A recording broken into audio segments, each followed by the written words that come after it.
Censorship has been an incredibly controversial topic over the decades. I mean, even the definition sounds contentious. According to Britannica, censorship, the changing or the suppression or prohibition of speech or writing that is deemed subversive of the common good. I mean, even with that definition, you're sparking at least 15 different Twitter debates. Anyways, today I wanted to focus primarily on censorship in the current age, and its way of threading itself into our lives. With the exponential rise in technology usage and innovation, it's hard to imagine a world without our iPhone overlords. With this, however, the idea of censorship and how it has evolved has been a topic that has remained up in the air. Many came to believe that with the rise of the internet age and our ways of communication being more accessible than ever, censorship would just fade out. However, as many of us have found out, it hasn't, which raises the main question of why hasn't the internet killed censorship? Censorship has been a tool that has been utilized by many powerful governments over the decades, and an incredibly topical example of this is in Venezuela. According to The Atlantic, in an article tackling the anti-information age that we find ourselves in, quote, "Internet usage in Venezuela is among the fastest growing in the world, even as the government pursues an aggressive but largely imperceptible program of censorship. The state's methods include gaining influence over independent media through purchases using shell companies and phantom buyers, a tactic used elsewhere." Tomoa Casadilla, the former investigations editor at Últimas Noticias, Venezuela's largest newspaper by circulation, resigned last year after anonymous buyers took control of the paper, and she was pressured to change a story to align with government views. So, about the internet killing censorship, it seems the government is preventing that. I mean, you can't get a clearer example than that. The Venezuelan government has recognized the internet as a powerful, influential source, and has been able to spread its messages and cover up others just for kicks. So, if the internet, the most powerful source of information in the world, can't end censorship, what can? A popular example of what censorship could do to our society is presented to us in an old, long-forgotten novel written by Ray Bradbury. The name? Well, it has to be Fahrenheit 451. In this novel, we find ourselves in a completely censored world. The media we consume? Censored. The books we read? What are even books? The people we interact with? What's an interaction? Here's a passage from the novel that perfectly illustrates the issues that we are facing today.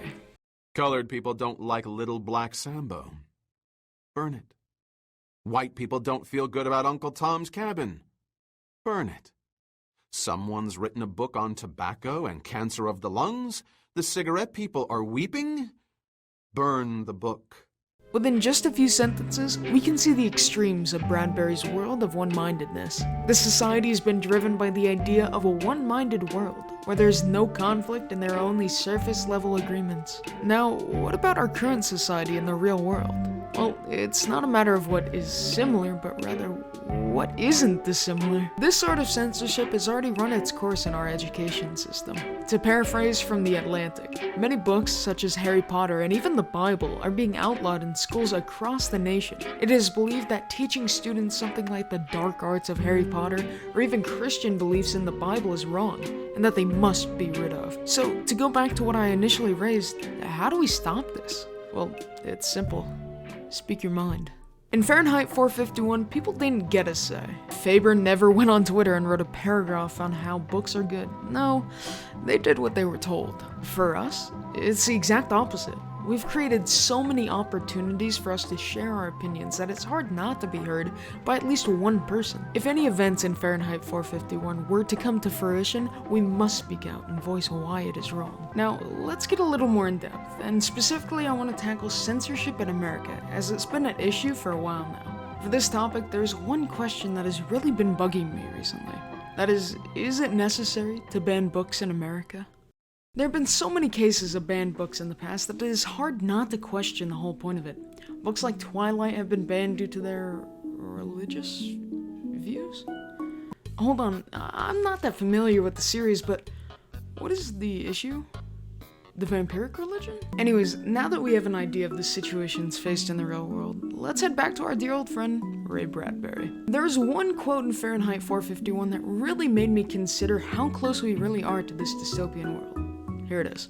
You can't build a house without nails and wood. If you don't want a house built, hide the nails in wood. If you don't want a man unhappy politically, don't give him two sides to a question to worry him. Give him one. Better yet, give him none. The fact that this was written in 1953 is mind-boggling to me. The idea of conflict is something that is feared in Bradbury's world, and it still applies to our world today. If anyone was to do something even the slightest bit controversial, guess what? They're ashamed of and rid of. How does this relate to the American education system? Well, it's obvious. We are feeding our children only one side of a story. We're hiding the controversies or different aspects of life from them. They can't read Huckleberry Finn because they'll be offended. How will they ever know of an age where derogatory words were something that was normal? And how will they ever even know the strides we've taken to get to the current age? All of this leaves me with one final question. When do we stop?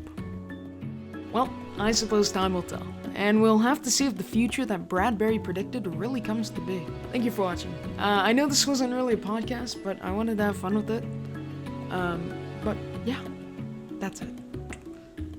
Bye. Bye. We can cut the tape. Can we cut the camera?